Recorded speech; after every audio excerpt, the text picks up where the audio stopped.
Hi everyone, I'm Tim Belcher. Welcome back to the channel. Three things for this video. I'm going to release a whole bunch of new no-stitch leather bag designs, 7 of them in total.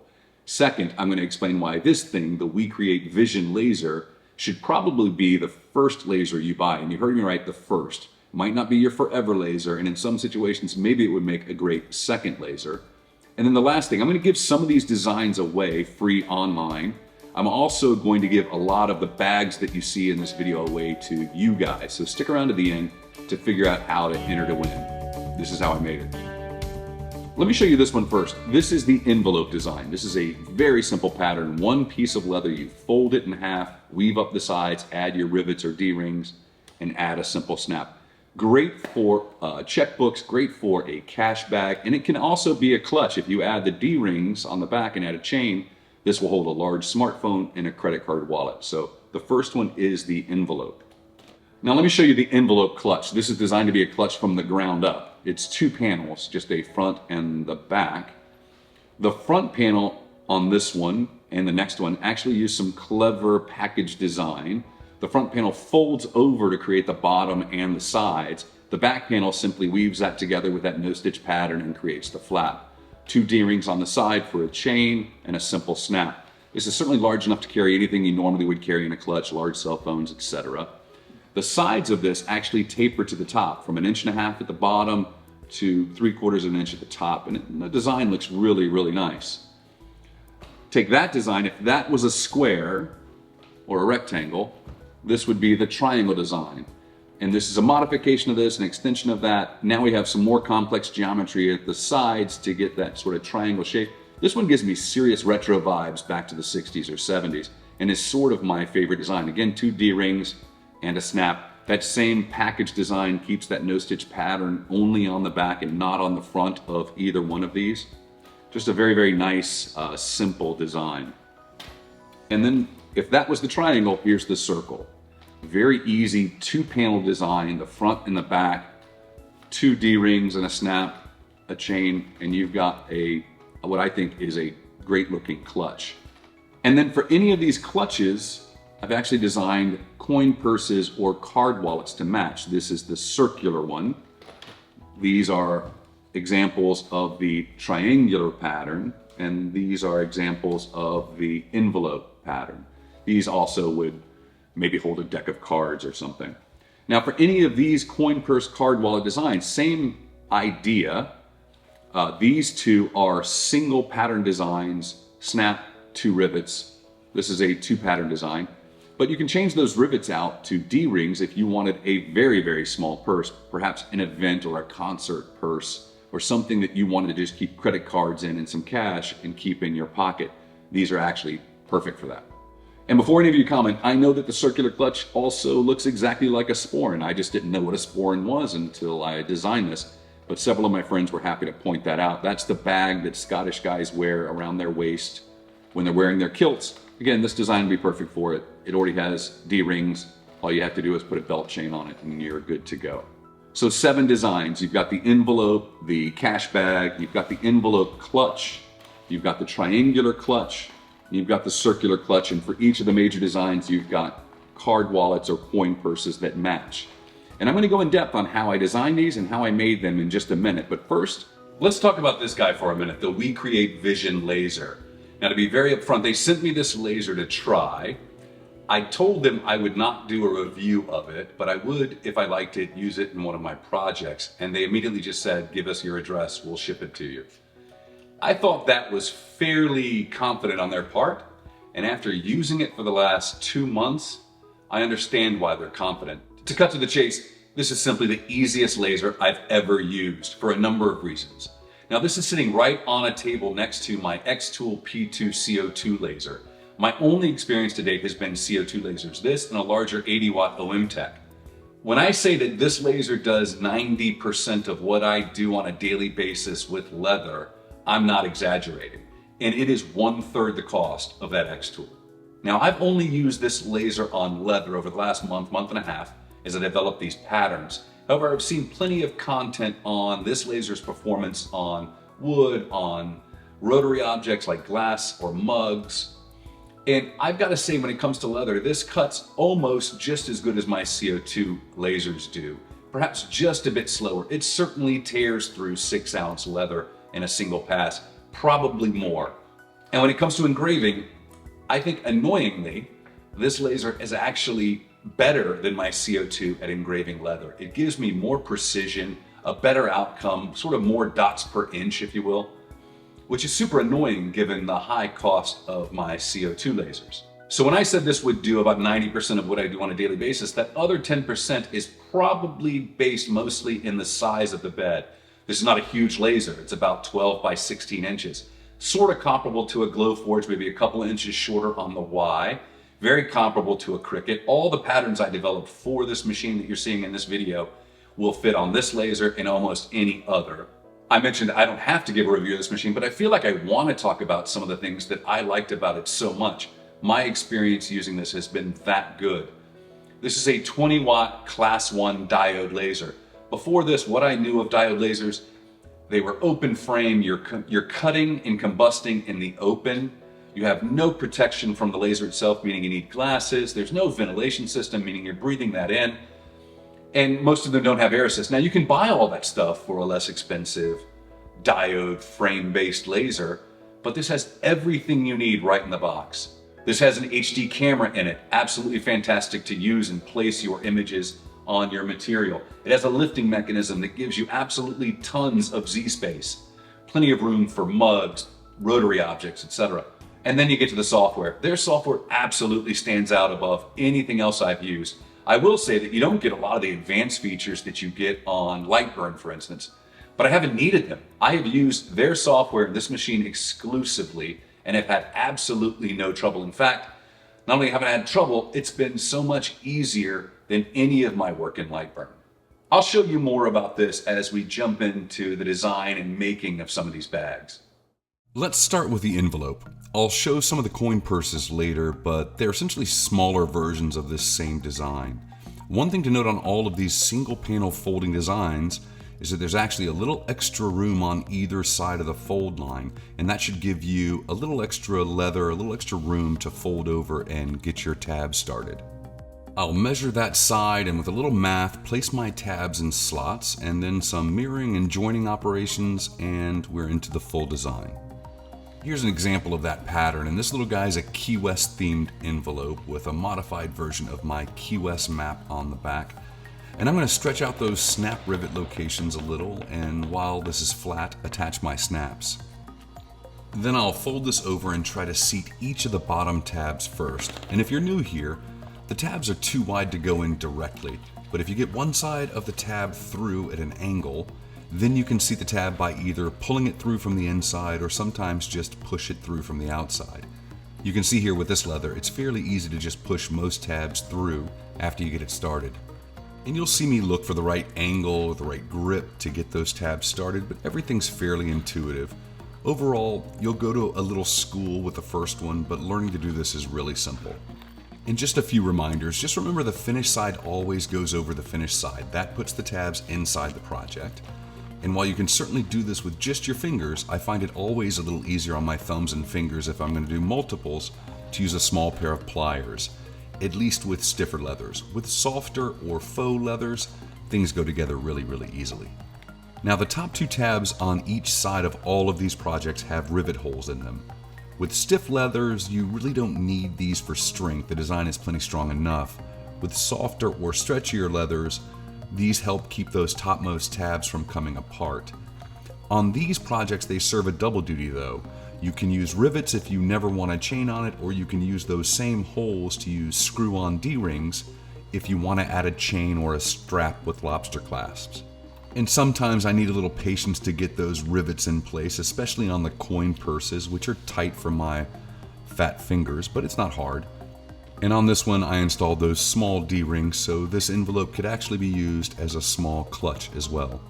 You saw me add a little bit of water to the inside of the flap to sort of help form it and remember that shape, and we're done. In practice, I can assemble one of these in about 5 minutes. And remember when I told you that this laser engraves really well? This is after I used antiquing gel to make those engraved lines darker. Well, let's zoom in and see if we can find mile marker 0. I find this absolutely incredible. Okay, the envelope clutch is designed in two parts. It has a front and a back panel. Really quickly here, let me show you how this pattern is made. And now you can see the front and the back panels. But let's really quickly zoom in and take a closer look at that front panel and help that make sense a little bit. Let me turn on the sketch and the fold lines will become more apparent. The sides fold over as does the bottom, and these two tab and slot sets on each side connect that bottom to the sides. Fairly simple concept. Let's look at one for real. Let's stick with that same Key West theme for a minute. These are the cut patterns, and for this one, I'm going to use magnetic snaps. Let's quickly put those on, and then we can get to assembly. Then we can do the same for the back or the flap panel. And a little tip, I always use the heavier part of the magnetic snap for the flap. That helps it close better. Now we need to set those two side to bottom tabs on each side of the front panel. Just sort of fold it and get that closest tab set.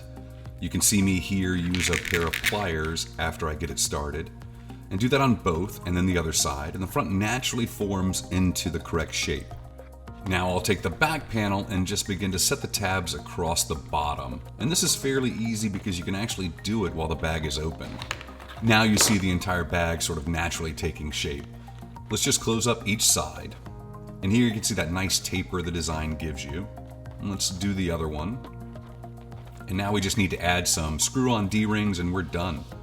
Total time for me to assemble this is about 10 minutes. I won't spend much time on the triangle clutch. It's assembled the exact same way as the envelope clutch. I will point out though that it's a bit harder to set those tabs down in the corner of that triangle, just working in that tight space. And this goes double for the triangle card wallet. Just take your time and get those tabs started correctly and use a pair of pliers if you need to pull it. You'll get it. But again, this goes together in the same way the envelope clutch did and in about the same time. You may notice that here I'm using larger and nicer screw-on D-rings, but everything I use in this process, there are links down below. The circle clutch, or the sporran I guess, looks a lot different, but it's just a two-panel design. There is some interesting math in this one though, because I wanted the curve of the flap to exactly match the circle shape itself. So this one was both challenging and fun to design. And this was right off the laser, so you get some kind of idea of the amount of staining or soot that's involved in engraving leather. And if you'll watch my previous videos, you know that I like to finish my leather before I engrave. This had 2 coats of Resolene on it before, and this is it after simply being wiped off and a new coat of Resolene applied. And here it is, fully assembled. The one I'm showing you here is not the final dimension. This was made for my little niece. The final, I believe, was 1 inch wider, 8 inches in diameter, and that's to allow that large cell phone to fit through the top. I want to show you just a tiny bit of the WeCreat software, just so you get a feel for it. I'm going to start a new project, and through the Wi-Fi I get a picture of my 2.5mm thick leather there on the bed. I select my material as leather, and in this case veg tan raw, and notice this little test chart. These differ based on color, but I found them to be very, very accurate. Now let's upload one of these panels. I'll go into Circle, into the 2.5mm directory, and then into the SVG directory. Notice in this release I have 2 SVGs, one for Cricut and one for Lightburn. The real difference here is the DPI. Different programs expect different DPIs for size. This software likes 72 DPI, so I'll choose the Cricut and I'll upload it. I'll verify the size according to the sizing chart you get with the files. And notice it pre-selected the recommended cut settings. These have also been very accurate. Now let's throw on a graphic. I'll grab a PNG from this pack I purchased off Etsy and import it. Just resize it and center it where I want. Now when I click on the engrave, I'm given that test pattern again and it has picked recommended settings. I usually use antiquing gel on my engraving, so I'm going to change that to go very fast, 25% power or so and 200 lines per inch. I don't care if the engraving turns out black or not, just that it's deep enough to antique. Now I hit the autofocus and watch this little transformer do its thing, and we're good. Hit start and cut away. Just a few more things I want to show you. First, for you Cricut users out there, I found this pretty cool 2mm thick faux leather. Now this is not laser safe, so only use this on the Maker. They call this elephant skin, and it's cheap and it's perfect for these designs. Less than 20 bucks right now for a 54-inch roll of it. Quite a few colors, and the first faux leather that I really enjoy using. Easy to cut on the Cricut. And also, just a quick tip for rivets on this design. If you use flat back rivets where one side is flat, it lets you set them and then slide the flat side of that anvil into the bag to set them. So I've had a ton of fun over the last couple of weeks making a significant amount of these bags. Really fun process. I'm using here a pre-dyed leather. Almost all the leather you see is pre-dyed from Weaver. And this is a simple brown with a simple Cape Life logo. Very sort of elegant, easy, standard clutch. You've seen the Key West with its engraving on the back in the video. This one is a repeating pattern, actually a yellow pre-dyed from Weaver, same weight, and a Celtic pattern. I've actually kept it off of the tabs, and I think this bag turned out fantastic. This one's actually an example of PU leather. Now, most people think polyurethane leather is fine to laser. This off-gases quite a bit when I engrave it and cut it. However, I was able to adhere two pieces back to back to make it thicker. So the inside of this one's finished as well. It's a very soft bag, but it actually has a little bit of weight. It actually feels fantastic. Let's talk envelopes for a second.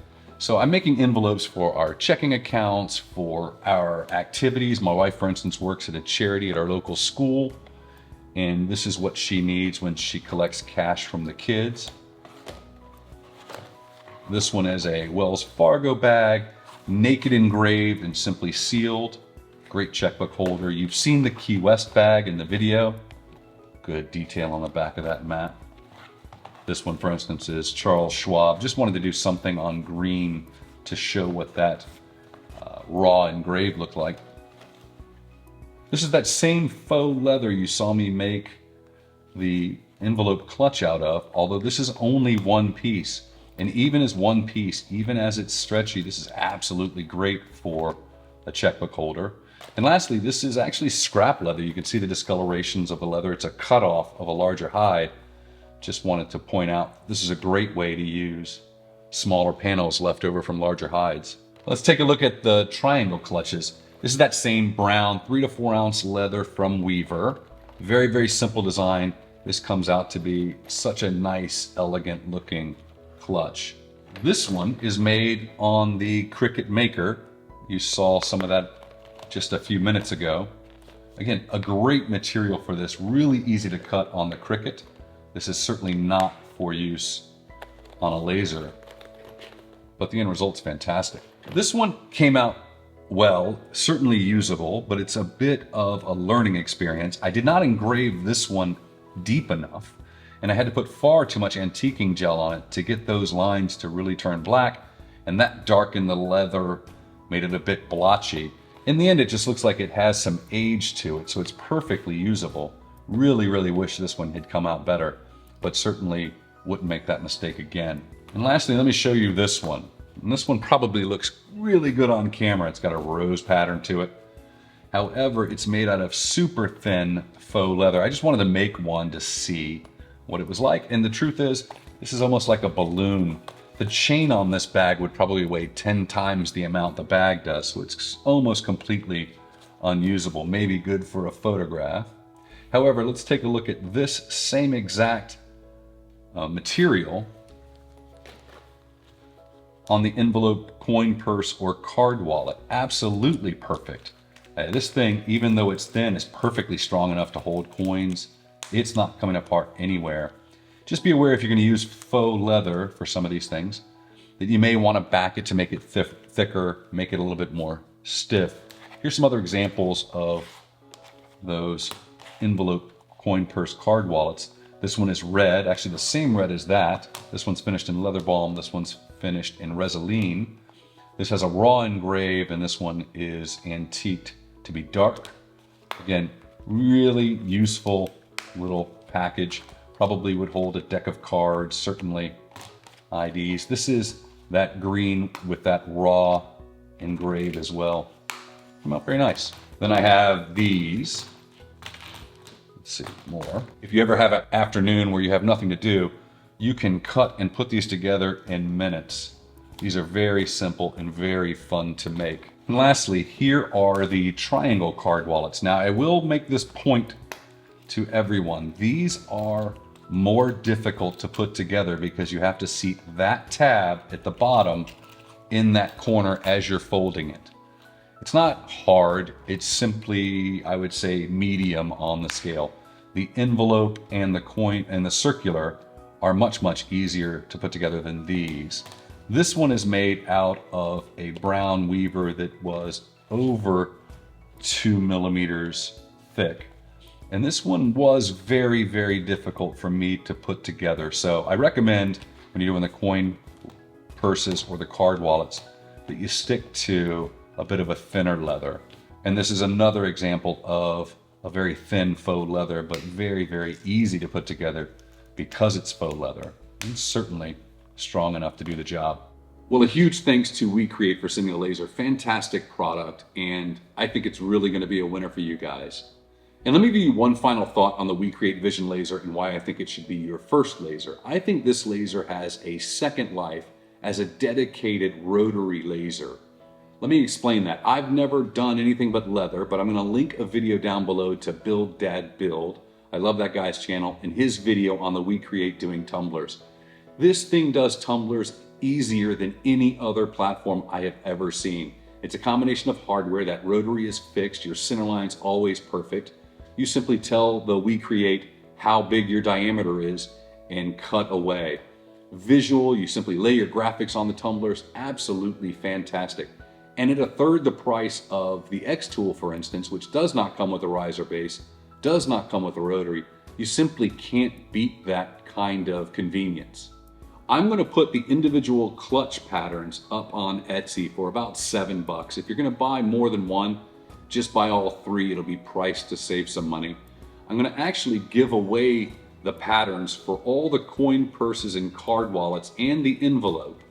I'm going to link a Facebook group down below. It's just my personal channel Facebook group. It's going to ask you 2 questions when you join. The first is, please don't distribute the files anywhere else. And the second is, please don't spam the group. If you don't answer yes to those questions, it will not let you in, and I probably won't go back and let you in after. As usual, everything I use in this video, links will be down in the description below. They'll also be on the Etsy site, and they'll be in the instructions document that comes with any file you download from me. And lastly, I'm going to give away several of these bags to subscribers of this channel. It doesn't matter which one. Simply like the video, drop a comment. I'll check to make sure you're subscribed, and I'll pick several random comments in a couple of weeks.